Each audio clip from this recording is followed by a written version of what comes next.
Assalamualaikum warahmatullahi wabarakatuh. Kembali lagi kita di channel Petani Desa, channel penuh inspirasi dan ilmu pengetahuan. Oke, di pertemuan kali ini kita akan membahas tentang pestisida. Tapi sebelumnya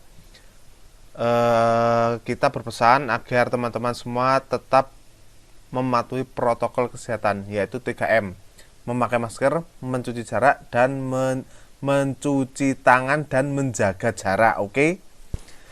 Nah, kali ini apa saja kita akan bahas tentang pestisida, yaitu kita akan membahas tentang 4 hal. Yaitu yang pertama, pengertian, kedua, jenisnya, ketiga, cara kerjanya, keempat, cara menggunakannya. Oke, lanjut ke pengertian pestisida. Tentu teman-teman sudah mengetahui bahwa pestisida itu adalah racun yang membunuh hama. Nah, tapi sekedar tambahan pengetahuan bahwa pestisida itu berasal dari bahasa Inggris, yaitu pest dan sida. Pest itu hama, sida itu pembunuh. Jadi pestisida adalah pembunuh hama. Oke? Tapi secara substansi kimia bla bla bla sampai terakhir tidak perlu dibaca ya. Nanti bisa diulang-ulang sendiri videonya. Intinya pestisida adalah racun untuk membunuh hama. Oke? Yang kedua, yaitu jenis-jenis pestisida. Sebenarnya petani di kalangan kita itu mengenal 3 jenis saja, yaitu insektisida, ya. Yang kedua adalah fungisida, yang ketiga herbisida. Oke, tapi secara rinci di channel Petani Desa ini akan membahas tentang 6 jenis pestisida. Lanjut, yang pertama yaitu ada jenis pestisida insektisida. Insek itu adalah serangga. Jadi pestisida adalah racun untuk membunuh serangga. Bisa walang, bisa jangkrik, ada juga kumbang. Nah, itu termasuk insektisida. Oke, yang kedua yaitu ada di sini ya, pakai kursor ya, fungisida. Fungi itu jamur, sida itu adalah pembunuh jamur.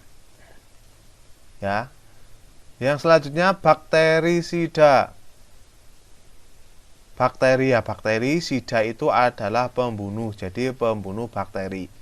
Nah, di kalangan petani kita itu belum bisa membedakan teman-teman antara fungisida dan bakterisida.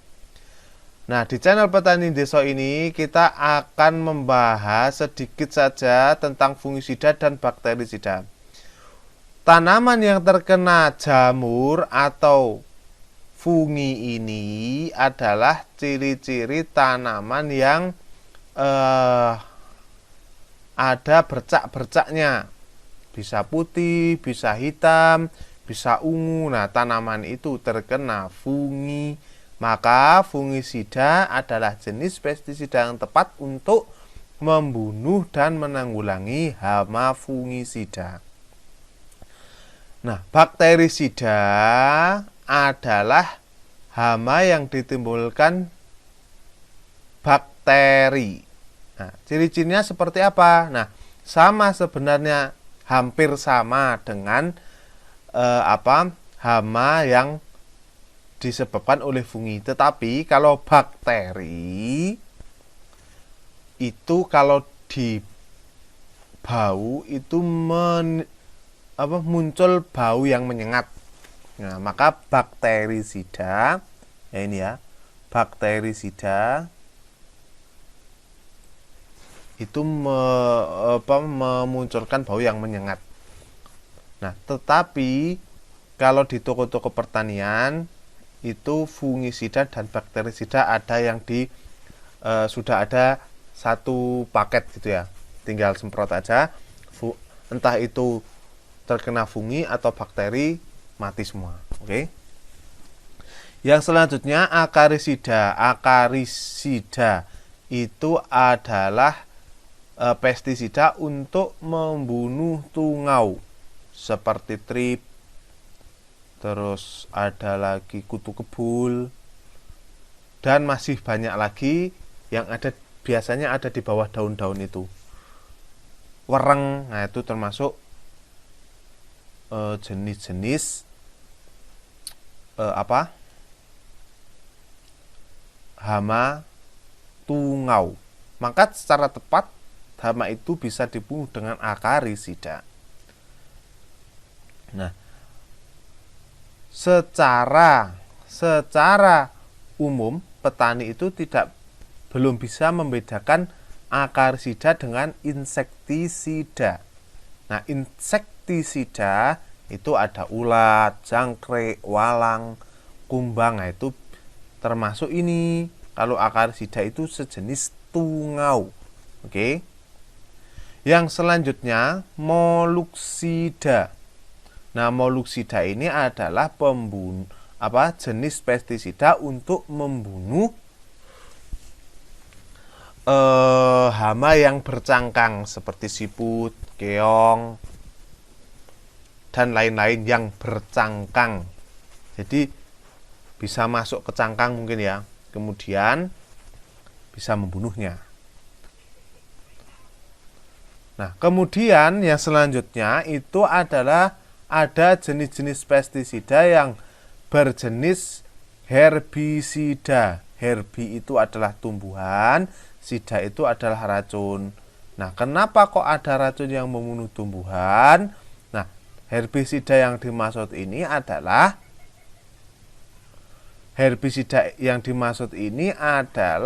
membunuh tumbuhan yang tidak diinginkan dari tumbuhan utama. Semisal di tempat saya itu ada yang menanam bunga. Nah, bunga itu lama tumbuhnya. Kalau di daerah teman-teman ada juga yang menanam jeruk.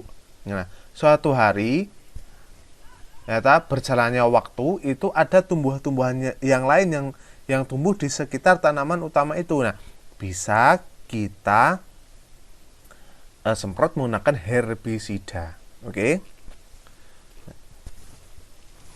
Nah, herbisida ini itu ada dua jenis, herbisida purna tumbuh dan herbisida pratumbuh. Pra itu sebelum, purna itu sesudah. Nah, apa bedanya herbisida pratumbuh dan purna tumbuh?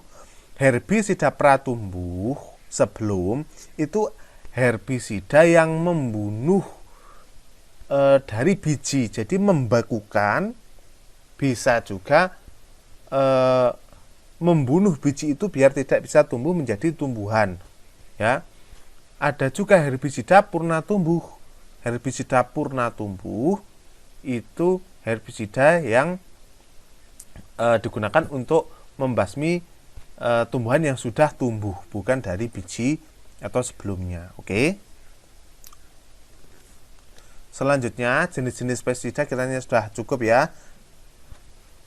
Nah, teman-teman semuanya, di pestisida itu ada cara kerja.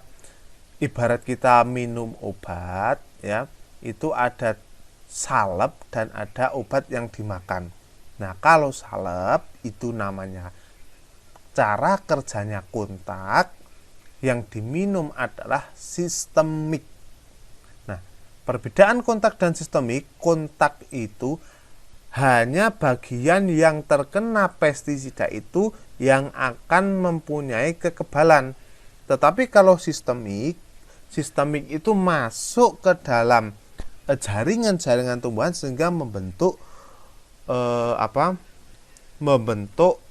suatu imunitas di dalam tumbuhan itu, ibarat manusia seperti itu. Nah, contoh saja ya, apabila kita terkena gudik atau panu atau kadas, nah ibarat pestisida itu salepnya. Nah, salep itu termasuk kontak, karena kalau cara kerjanya dioleskan, kan disentuhkan kepada yang terkena, yang sakit. Nah, itu cara kerja kontak salep itu. Nah, sistemik beda lagi, ada obat gudik, ada obat panu, itu yang diminum. Nah, itu menyebar ke seluruh tubuh dimanapun berada, itu bisa tertangani semuanya. Nah, itu cara kerja kontak dan sistemik. Lanjut ya. Yang keempat, cara menggunakan pestisida. Sedikit caranya, kita sebelumnya menyiapkan ember, bersih air untuk mencampur itu.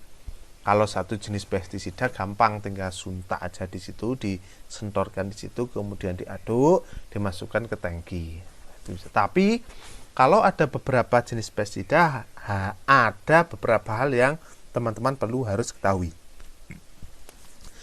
Yang pertama, itu jangan dari jenis yang sama. Jenisnya itu bisa golongannya ataupun bahan aktifnya. Ibarat teman-teman itu mau membunuh ular kalau bahasa Jawanya, itu menggunakan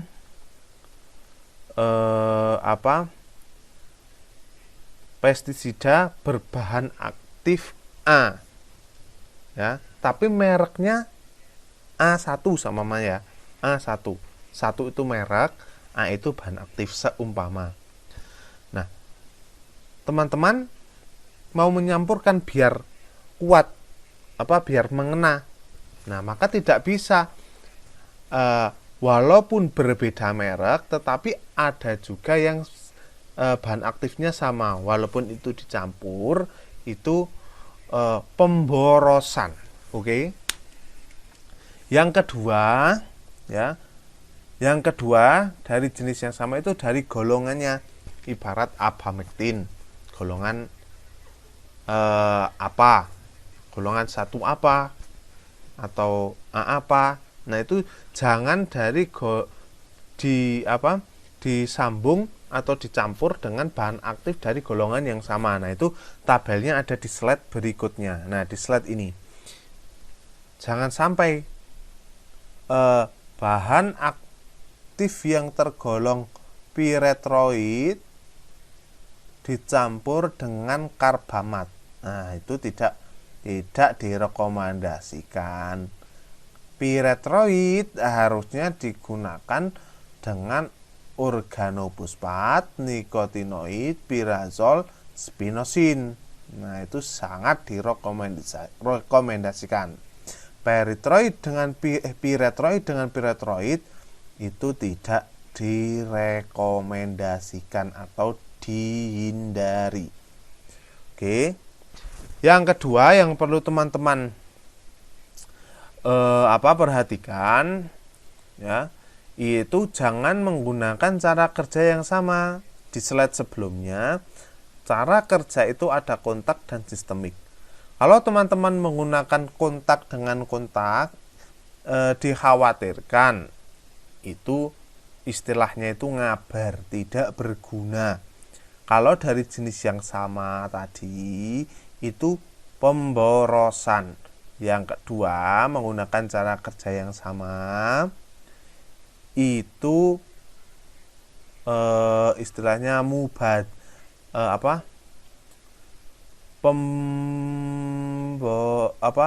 muspro, tidak bisa digunakan lagi. Jadi hilang fungsinya gitu ya teman-teman ya. Oke.